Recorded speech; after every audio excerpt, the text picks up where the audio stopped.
Selamat datang di channel YouTube Info SKB. Sahabat sukses, calon peserta SKB. Channel YouTube Info SKB merupakan channel YouTube yang akan menyediakan kebutuhan-kebutuhan calon peserta SKB, seperti materi, soal, dan tryout. Nantikan terus video-video dari kita ya. Hari ini kita akan belajar tentang teori belajar. Sebelum kita mulai, marilah kita berdoa. Semoga belajar hari ini dapat bermanfaat bagi kita semua. Soal yang pertama. Pada dasarnya, teori belajar behavioristik sangat menekankan pada A. Perilaku mengajar guru, B. Perkembangan siswa, C. Proses belajar siswa, D. Hasil belajar siswa, atau E. Kepandaian siswa.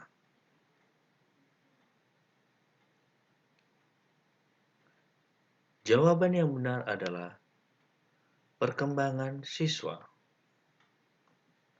Penjelasannya, karena dalam teori belajar behavioristik yang ditekankan adalah perubahan perilaku. Anda perlu memahami bahwa dalam teori belajar behavioristik yang ditekankan bukan proses belajarnya. Dalam teori belajar behavioristik bukan hasil belajarnya yang ditekankan. Dalam teori behavioristik bukan kepandaiannya yang ditekankan, tetapi penekanannya di dalam perubahan perilaku. Soal yang kedua. Suatu teori belajar yang dikembangkan untuk membangun prinsip-prinsip belajar secara alamiah. Ini merupakan tujuan dari teori belajar. A. Behaviorism, B. Koneksionisme, C. Conditioning, D. Kognitif, atau E. Insight.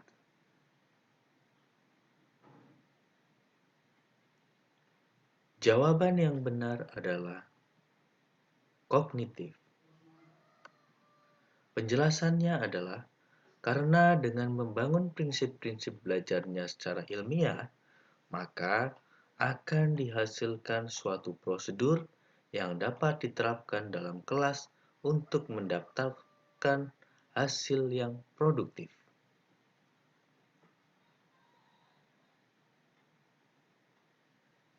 Soal selanjutnya. Penerapan teori belajar Brunner dalam pembelajaran sebaiknya memperhatikan hal-hal berikut, kecuali A. Membantu siswa agar dapat melihat adanya hubungan konsep yang satu dengan yang lain. B. Memberikan pertanyaan yang memungkinkan siswa untuk mencari jawabannya. C. Mendiskusikan tentang suatu masalah dengan siswa. D. Mendorong siswa untuk menyampaikan pendapatnya. Atau E. Semua jawaban benar. Jawabannya adalah C. Mendiskusikan tentang suatu masalah dengan siswa. Penjelasannya adalah, dalam teori belajar Brunner, mendiskusikan tentang suatu masalah dengan siswa bukan satu hal yang harus diperhatikan dalam pembelajaran.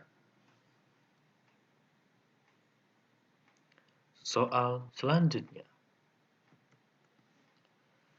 Dari pernyataan di bawah ini, pernyataan manakah yang menunjukkan satu dari 9 tahap pengolahan proses kognitif atau disebut dengan fase-fase belajar? A. Pada waktu mengajar, Pak Wardi mengharuskan siswanya mengajukan satu pertanyaan yang berkaitan dengan materi yang dibahas. B. Sebelum proses pembelajaran berlangsung, diperdengarkan rekaman satu drama sosial kepada siswa.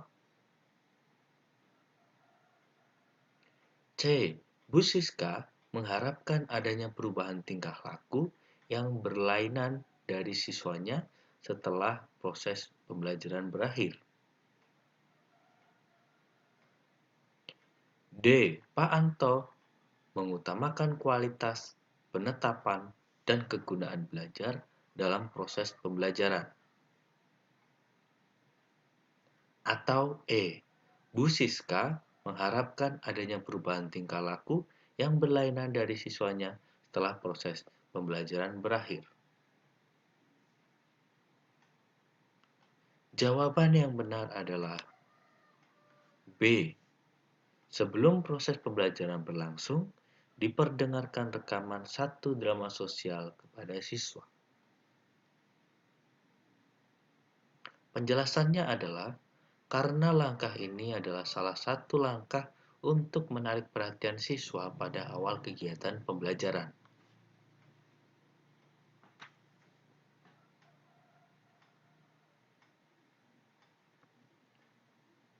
Soal selanjutnya, yang dimaksud dengan multiple intelligency atau kecerdasan majemuk adalah berbagai kemampuan yang dimiliki oleh siswa untuk A. Memecahkan masalah, B. Menjawab pertanyaan, C. Mengembangkan materi, D. Memiliki banyak pertanyaan,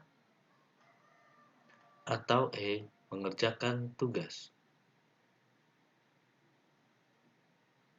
Jawaban yang benar adalah mengembangkan diri. Penjelasannya, karena dengan sejumlah kemampuannya itu, anak dapat memecahkan masalahnya sesuai dengan konteksnya. Soal selanjutnya. Terima kasih. Semoga kegiatan hari ini dapat bermanfaat buat kalian semua. Nantikan soal-soal kami pada video pembelajaran selanjutnya. Sampai jumpa.